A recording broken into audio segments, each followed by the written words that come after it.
All right. So we are headed to the shop. I actually came into my car and this suction cup it was missing. And so I'm like, what just happened? It was on the ground. It fell off. I don't know if the creators that typically do this typically leave it on the windshield and then just um, put their camera on it. But it seems to be like with the temperature change. Um, with the temperature change, it doesn't just stay on. I guess or maybe it just doesn't. It doesn't stay on in general. And so anyway, I guess it got loose overnight and just came off. So I put it back on there, and now my confidence is a little low for it. So I really hope it doesn't fall with my camera. Um, I would not say this. I wouldn't imagine this to be. I wouldn't imagine this camera would be the most durable camera. It's the DJI Osmo Pocket 3 with like the gimbal, and it kind of just looks like really just overall fragile. Anyway, so I've got this set up. Nothing crazy going on today. Going to the shop. Right now I've got 2 windows and a windshield here in about 30 minutes. So gonna go knock that out.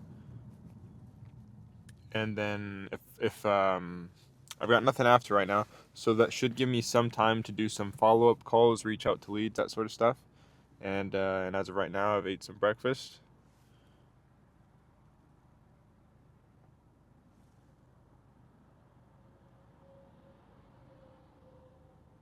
And yeah, as of right now, I ate some breakfast. I tried to start with a little bit more carbs because I just end up eating more fats in my diet. So hopefully I'll feel better because today's legs. I definitely want as much energy and to be as full as possible for legs. So that's pretty much it. I don't want these to literally just be me like talking about absolutely nothing. And I think I'm gonna, figure that out a little bit more as I go, kind of topics about what I want to talk about. I don't want it to have such a specific structure either. Um, to where it's, just repetitive or just, I don't know. But I definitely do think I need to not even just keep what I'm saying to a minimum, just make sure I'm actually saying something. So, hopefully these as the videos go on, I'll get better at coming in with like a general message I'm trying to say or something, just some sort of value. Like for example, right now some guy messaged me, and I just happened to I read the text real quick, something like, I've got $120, need 2 windows done on my Jeep ASAP. Can you help me out? And then I open it and I go through like the messages, and this guy is like some guy that has reached out several times. Every time I go to call him, no answer. Send a text to see if he still is interested. Just like cannot get back from him. Can't get a response back from him whatsoever. And then I finally do get a response from him, and then it's all right, thanks, appreciate it. And so it's just like total waste of both of our time. Obviously I get it, you have to like inquire with businesses whenever you're trying to get something, but obviously I've done this for a while. There's different groups of customers. There's the lay downs that are just super easy, like they can't like literally call you up, want it done, get it booked, done, easy peasy. Then there's the people that are serious and looking around, and that's a whole different thing. Then there's just people like this. Anyway, and so I looked through like the history or whatever. So hard to get back, so hard to get a hold of. When I finally do get a hold of them, just hardly even interested. And then hits me with this response. So it's like, not only does he want a discount, he wants it on his time, and he wants it cash. So he's wanting to not pay taxes. So kind of like a double discount. And it's just like, in what world do you live? And that's where I feel like there are plenty of business owners that will completely disagree with me, that are, they don't see it as disrespect. I mean, some might even argue like this is building a relationship. To be like, yeah, bro, I got you, come on in. And now like this client's coming to you for life. And it's like, yeah, this client's coming to you for life.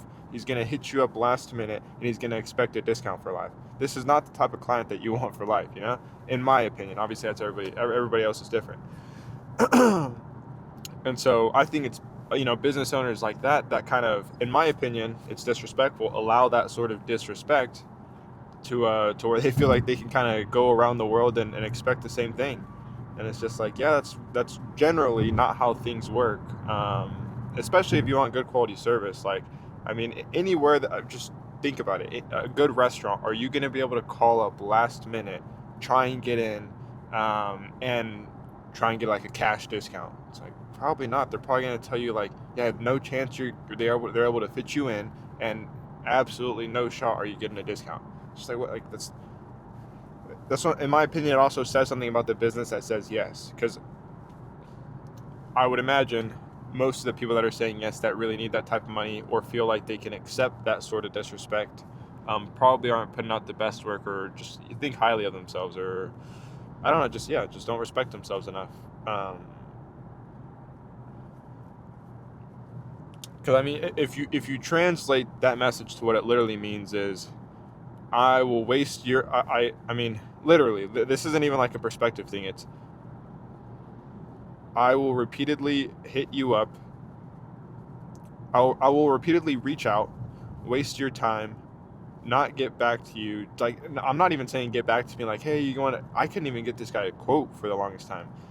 So waste my time, give me a quote, not even think twice about it, and then weeks later, whenever I want, I'll shoot you a text. And in other words, demanding a discount. You know, he's doing it differently, but essentially he's literally saying like, 120 now, take it or leave it. It's like, this isn't Facebook Marketplace. So if you're somebody starting out, in my opinion, when you're first starting out, I don't see an issue with this at all. I would jump on this if I was still in my first year. I'd be like, yeah, sure, come on. One, I need the practice. Two, you know, more money the better. And yeah, basically those two. But I'm not like, I'm not starting off and I'm not building a relationship with these types of people. That is purely for selfish gain in the beginning whenever I would say yes to a job like this. And I would definitely, if you're asking me specifically, encourage you not to continue to take this sort of job as you kind of grow. That's one big way that you can set yourself apart, because the things that I was saying about a shop that is likely to say yes is the things that I wasn't that confident back then. I needed the money, and my work wasn't as high quality as I am now. That's why I'm likely to say yes back then. Now, I'm absolutely not. So I just said, it's this price, soonest availability is this time, and it's plus tax. It's just like, this is real life. This is real life. And I think the sooner you start to treat yourself like a legitimate business, other people will too. For example, you know, I'm Hispanic, so growing up Hispanic, you always hear that, you know, give me a discount, or like, it's like, the price is $250, $220, and I'll get it right now. It's just like, no, like, what are we talking about here? And so, yeah, deal with that a lot. And it's just, yeah, it's really important, in my opinion.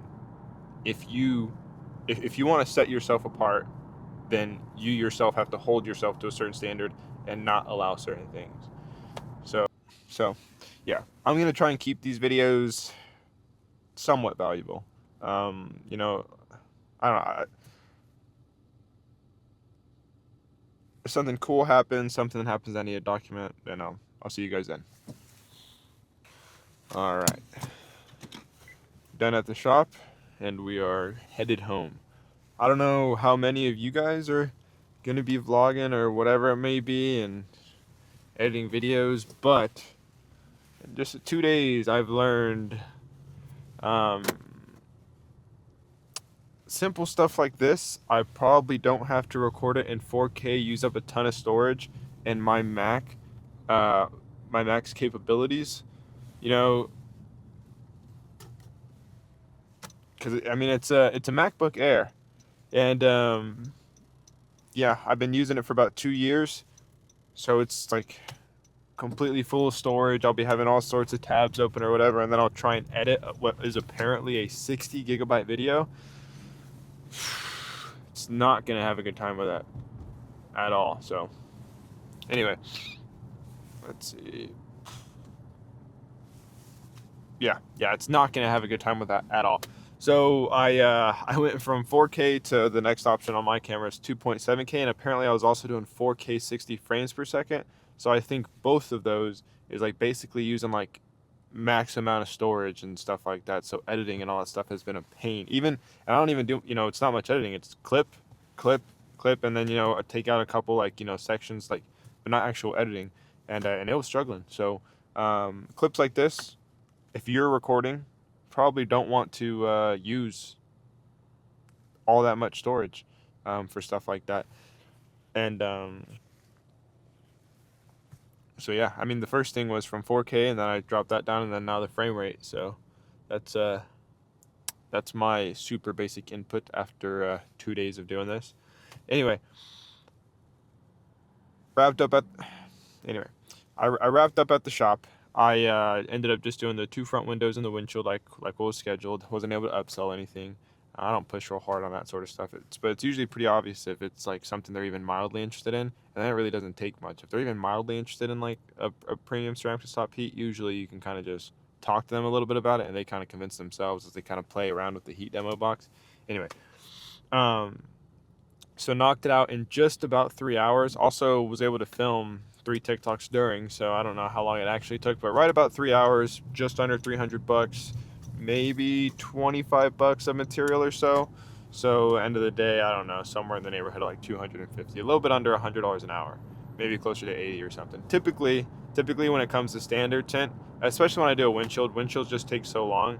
But when I do standard tint, I'm able to produce somewhere in the neighborhood of around $100 an hour or just under $100 an hour for the shop. When it comes to ceramic tint, it's basically just $100 more. So either just under $200 or $200 an hour. Sometimes when I kill it or something like that, let's say it's a GMC Sierra, and they're doing the full thing ceramic, all sides and the rear with the windshield.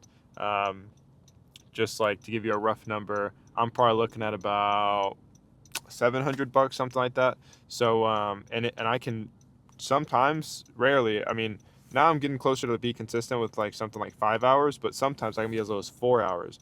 So $700 in 4 hours.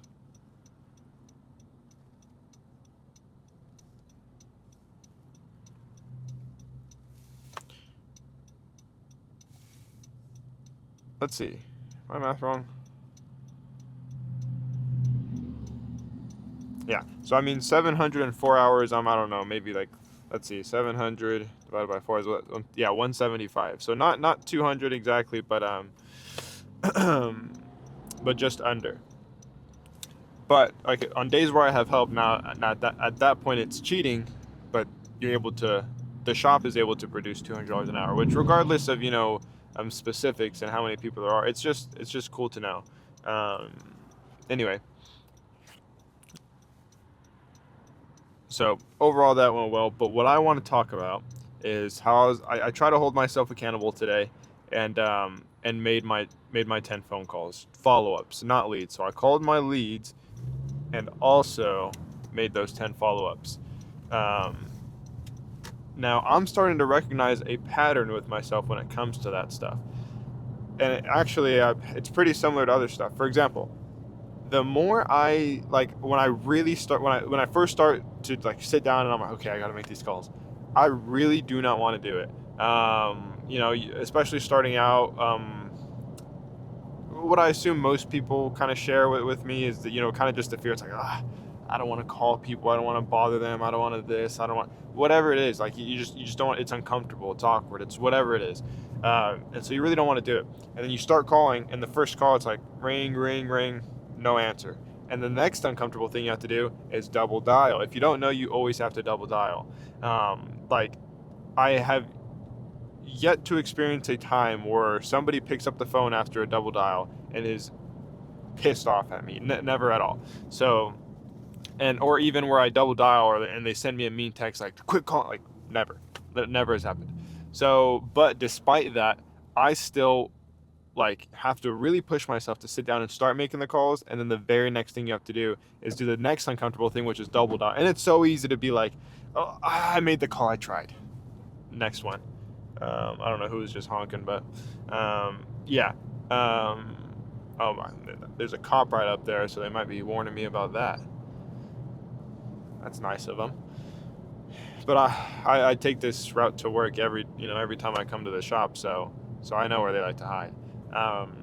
Anyway, yeah, it's so easy to just go, I tried. I gave them a call. They're not going to pick up on the second one, or they're going to pick up, but they're not going to buy. Like whatever it is, but you just have to double dial.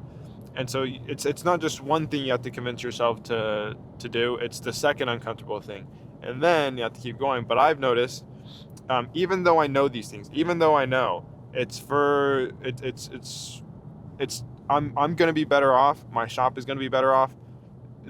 Everything is a positive. My clients or my leads will feel like they're taken care of more. Everything's a positive. I know all this stuff, but going in, I still have the same fears of, oh, they're not gonna wanna hear from me. Oh, they're not. This is gonna bother them. I'm gonna mess up their day. Whatever the excuse might be. Even though I know all this other stuff, and so the more I do it, either I realize they don't pick up, which that's the easiest. When you double dial, they don't pick up. Like you didn't have to do anything at all. All you had to do was dial. When they do pick up and they're super chill, they're like, oh yeah, no, I'm good for right now, or oh yeah, like I'll probably looking to get it sometime around here, or yeah, I had these, whatever it is, but it's harmless once you start to get into it. Now I am kind of doing on easy mode because I'm not actually, rolling objections or anything like that. Right now, I'm just trying to make my baseline make the calls. I want that to be the easy thing. So where the next thing I'm pushing myself to do is that, the rolling objections and the asking uncomfortable questions or whatever it is. Still be professional about it and stuff like that, and not really be pushy. But yeah. And so the more like on call number 1, I'm like, okay, I got 9 left. I really don't want to do them. Then maybe around 3 or 4, I'm like, well, I'm actually starting to like, I want somebody to pick up and I want to be able to sell someone. And then, as I get, around 5, 6, 7, I'm like, all right, I got to keep dialing. One of these people is going to want to buy. And so I'm committing to at least 10, for the moment anyway. 10 a day whenever I sit down to do it. Now it's not much. It really isn't, but I'm just trying to establish a baseline that is realistic for myself. And that's different for everybody. Now, but yeah, once I start and the more dials I do, I'm starting to get into it. And then on the 10th one, actually, I had some guy ready to book. He said, yeah, let's go ahead and do it. I actually have all week off. And I was like, okay, great. So I'm getting him scheduled, whatever. And of course I go to take a deposit. And if there's any friction, if there's ever anything that's really going to stop a deal, it's going to be a deposit. Don't let that scare you, because you might feel like it's a win if you get them scheduled, but if they don't show up, which they're likely not, in my opinion, they're likely not going to show up, but if they refuse to leave a deposit, then you didn't win. You just got left hanging. You didn't know it until that day. So, anyway, I go to get a deposit. He's cool with it, and he's like, "Let me double, triple check real quick that whatever, my girl's gonna be free, so we can drop off the car and whatever." I was like, "Sure." And he's like, "Can I call you right back?" And I was like, for me, normally I would just be like, yeah, call me right back. And if he didn't, I'd call him back. Anyway, I had to get going because I still got to cook. I got to do all this stuff. So I was like, hey, like, I can't call you, but I was like, I can do this for you. I was like, let me send a deposit payment link, double check. And then whenever you're ready, pay that link yourself. That way you can just pay as soon as you know. And shoot me a text that you're good to go. Or if you have questions, you can shoot me a text. But I got to get out of here. Whatever it is. Okay, yeah, that's even better. Anyway, so maybe that 10th one actually is gonna book, and that would be really like a cliche type of deal where it's like 1 out of 10, you just got to make the 10, and you're gonna get one of them. To be fair, a couple others did answer, and a couple others were like, yeah, let me just get to the end of the month. Yeah, now are those gonna book? I don't know, but you'll be surprised how many that if you just kind of keep talking to. I don't know the exact science behind it, but I imagine they almost feel sort of like an obligation, or it's like, yeah, I've been talking to this guy for weeks. I told him, and it's just like, I want to get this done. I've been talking to this guy about it anyway for a while. Let me just call him up and actually get in the schedule now, whenever they are ready. Again, how many times that story is actually true, that I don't know, but you'd be surprised if you just kind of keep calling people how many do just fall in your lap. Obviously, if I go through a script and roll those objections, then you're golden. But I'm not quite that well. And but really the thing that I'm trying to get across is whatever it is that you're doing, just establish a baseline. Just start. For me, I very rarely I struggle to go to the gym, but I remember there was periods of time where I was really, really tired, whether I had just like worked like all day in construction or whatever else happened. And the only thing that I had to convince myself to do, which is kind of silly, but I would tell myself like, just drive to the gym. You're just driving there because, and that would kind of just get the workout completely out of my mind. And I would just know, just drive there. And I knew if I drew, I know and I knew that if I drove there, that I'd be fine. That once I got there and once I went in and started working out, I was going to be fine. It was going to be, most times it's going to be great. I'm going to enjoy my lift, all that stuff. Very rarely did I ever legitimately have a bad lift. And so it's the same thing with the calls, just start making the dials and then you warm up to it all. And then before you know it, you're excited to make the next one. And so it's the same thing with the gym. I don't want to go to the gym. Just drive there. Just make the commitment to drive there because, unless you guys are like super, super like, I was going to be nice and let this guy in, but I think he's trying to cut ahead. He didn't make it. And so, no, he did make it. All right. Anyway, yeah, it's the same concept, you're just committing to driving there. And unless you are literally like, I don't know what the right way to put this is, or, it's going to sound mean, but unless you're just like super lazy, like, how are you going to drive somewhere and then drive back? It's like you're already there. You're just going to work out. And so I don't know. That's worked for me because I'm definitely not the type. If I'm almost like, I'd be more irritated if I wasted my time driving somewhere and didn't do the thing. So like I'm for sure doing the thing, but whenever I don't want to do it, I'm just committing to driving there. Everything else out of my mind, just drive there. And then once I'm there, I'm definitely not driving back without a lift. So I get a lift in. Other people might be at different stages. Maybe it's like, I got to drive there, I got to warm up, and then I'm feeling it. I got to drive there, kind of look around, see what everybody's doing, see everybody else is hustling. If you go at the same time every day like I do, it's the same group of people. I wish you guys could see the stuff that I see. I really need to get a dash cam. I've only been doing this 3 days, and the kind of driving that goes on around here, it would make half my content. I just need to get a dash cam, and then you guys will see my reaction and see what idiots you're doing. There is some truck in a middle lane, right, waiting to turn left. And some guy in my lane went right in front of him, turned in, and I was just like, what the hell? I'm just sitting here waiting. Anyway, you get the idea. Whatever it is that you're doing, establish like a baseline to start with that you think you can sustain, and not that you're comfortable with, because ideally you're still slightly uncomfortable, but something that you think that you can do. And that's really what I'm trying to do with the calls, because if I can commit to 10 calls and that can be my baseline, and then now it's like, okay, I can not only commit to more calls, but I'm comfortable making the calls. Now the amount of calls isn't even the issue. Now it's what I'm doing on the calls. Now on the calls, I'm rolling objections. I'm whatever, I'm really trying to, in other words, see what I can do to help them, not just kind of like get my tally of the 10 and get off the phone on to the next. Like right now, I would say I'm doing the equivalent of going into the gym, and let's say I'm doing 10 sets, that's my 10 phone calls. Right now, the phone call or the set is I maybe have 5-6 reps in reserve, and then in between of those sets, I'm just scrolling for like 5 minutes, like getting lost on a little scroll on Facebook or Instagram before I start my next set. And so it's like I'm getting a workout in, I am getting it done. It is better than nothing, but it's not that good. It's not ideal. I've noticed, off topic, but I've noticed how much watching these back even just a little bit, I like am forward a lot, and I just need to fix my posture where I'm like upright, like higher. It feels weird, like it feels forced, but I feel like if anything, this kind of looks more natural, normal, and then how I'm sitting normally, like head forward down, is like, that's not going to be good later on. Anyway, so it'll have to feel unnatural for a while, but I need to build this habit of pulling my dang head up and back. Anyway, so once I get that baseline done,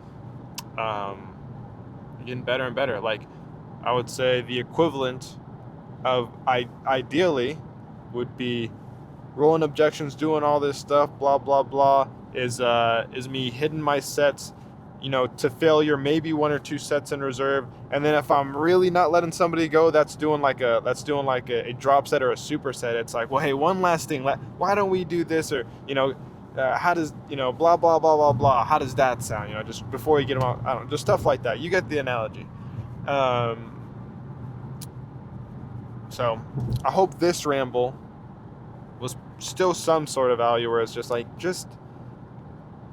there's so much crap online about I'm always talking about fitness or business. So like on the fitness side, where it's like, if you're gonna start working out, got to be counting your macros. You got to have your micronutrients. Take all your vitamins and whatnot. Make sure you're drinking enough water. Also, you got to space them out. You got to space your meals out this much, and your lifts got to look like this, because that's when you're going to be the most anabolic, and these are your anabolic windows for when you eat the right amount of protein. And it's just like, you just gotta start. And so for me, you're kind of seeing the perspective, instead of seeing somebody online like this, you gotta be like, it's like, dude, I'm just kind of starting. And it's like, you're gonna see me progress little by little. I mean, that's how I've gotten my business to where it is today. That's how I've gotten the progress that I've gotten, in my fitness journey. Is just by keeping it simple and making progress. Now, to be fair with fitness, I'm super on and off, but the bare minimum I would say is obviously just go do the workout, and then as you get a little more interested in it, for me anyways, I started to add more onto it. It's like, wow, I'm feeling better. What would probably make me feel even better? It's like, if I started counting my protein, then I'm recovering better, then I'm getting stronger, and I'm getting bigger. It's like, then I'm gonna feel great.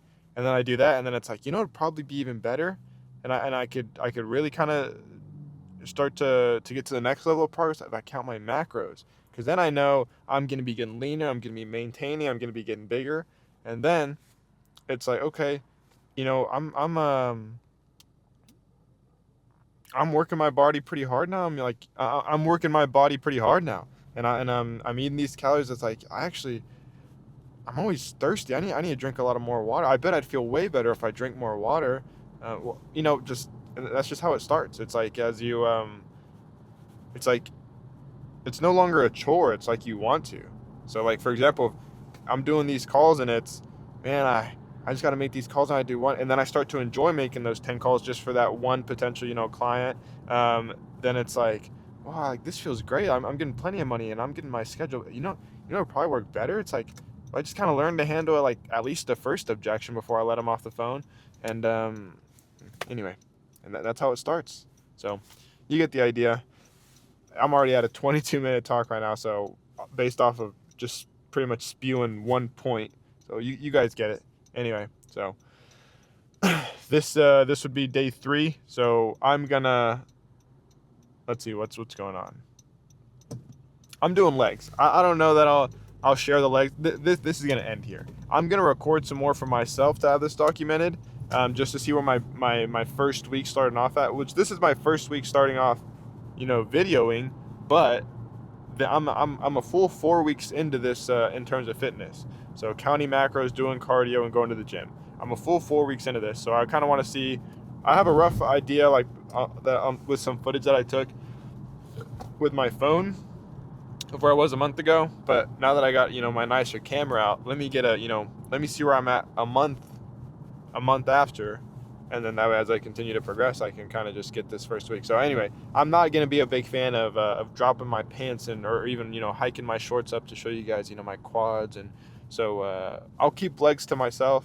This will end here. I'm gonna go home, hit my macros. Already did my cardio in the morning, and get my lift in. So yeah, that's it. Appreciate you guys listening.